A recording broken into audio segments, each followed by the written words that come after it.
샬롬, 저는 용인지구 한국외대 CCC 민수현 순장입니다. 오늘부터 CCC 금식 수련회가 시작됩니다. 다들 어떤 기대와 소망을 품고 계신가요?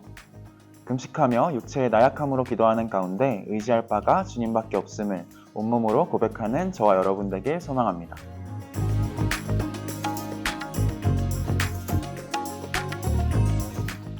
예레미야 애가가 애도의 노래인 만큼 본문에 슬픈 정서가 많이 드러납니다. 예루살렘이 바벨론에 의해 멸망되고 무너진 성전을 바라보며 저자는 한탄을 금치 못합니다. 1절 가운데 드러나는 특징은 이전과 현재를 비교하고 있다는 것입니다. 전에는 사람이 많더니 이제는 적막하며 와 같은 비교 문장을 3번이나 반복합니다.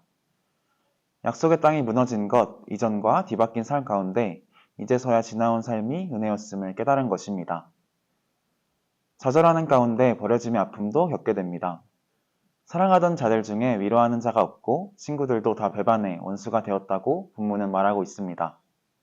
만약 여러분이 고난 가운데 사랑하는 사람의 위로를 받지 못하고 배반당하는 상황이라면 어떨 것 같으신가요? 저는 외로움과 죄책감 속에서 무너지는 하루를 살아갈 것 같습니다. 그만큼 버려짐은 좌절과 잘못의 책임을 드러내 보입니다. 하나님은 5절을 통해 환난의 이유를 말씀하시는데 이는 바로 그들의 죄가 많았기 때문입니다. 이스라엘은 하나님과 언약 관계를 맺었지만 수세기 동안 이방신을 섬기고 불의를 저질렀습니다. 가난한 자를 억압하며 각종 죄들로 언약을 어긴 것이죠. 이 때문에 공의의 하나님의 심판이 있었던 것입니다. 그렇게 혼란한 심판 가운데 11절의 백성들은 먼저 자신의 힘으로 생명을 구해보려 했습니다. 보물로 먹을 것을 바꾸며 양식을 구하러 다녔지만 결국 자신의 힘으로 할 수 있는 건 없었습니다. 그들은 결국 하나님을 구하게 되었고 하나님의 손에 모든 것이 달려있음을 고백하게 됩니다. 버려짐에서 얻을 수 있는 교훈도 마찬가지입니다. 영원할 것 같았던 인간관계, 의지했지만 위로받지 못하고 버려진 상황, 사라진 물질과 성전의 모습, 결국 보이는 것들은 주님이 흩으시면 그저 사라지는 일시적인 것입니다.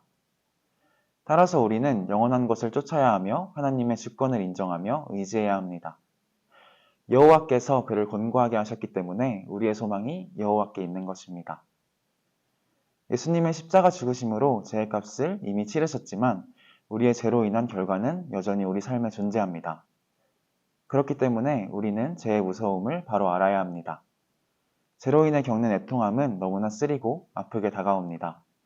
예레미야 애가의 저자의 한탄처럼 슬퍼할 수도, 과거의 영광과 비교하면서 좌절할 수도, 사라진 물질의 허망함을 느낄 수도 있습니다. 우리는 그 시간을 어떻게 보내야 할까요? 죄를 짓지 않는 게 가장 중요하겠지만 상황 가운데 철저히 회개하고 돌이켜야 할 것입니다. 또한 세상 무엇이 아닌 하나님을 의지하는 것이 필요합니다. 사랑의 주님께서 우리의 죄를 사하시고 새롭게 하실 것입니다. 주님은 나의 피난처 되시며 세상을 이기신 여호와임을 고백합니다. 사랑하는 풍삼 독자 여러분, 유대인들은 전통적으로 유대력 아부월 9일에 예루살렘 성전 파괴를 애도하는 절기를 지내며 금식하며 애가를 읽는다고 합니다. 오늘부터 시작되는 금식 수련의 기간 동안 애가를 묵상하며 자신의 죄를 돌아보고 정한 마음을 구하는 저와 여러분 되길 소망합니다. 샬롬.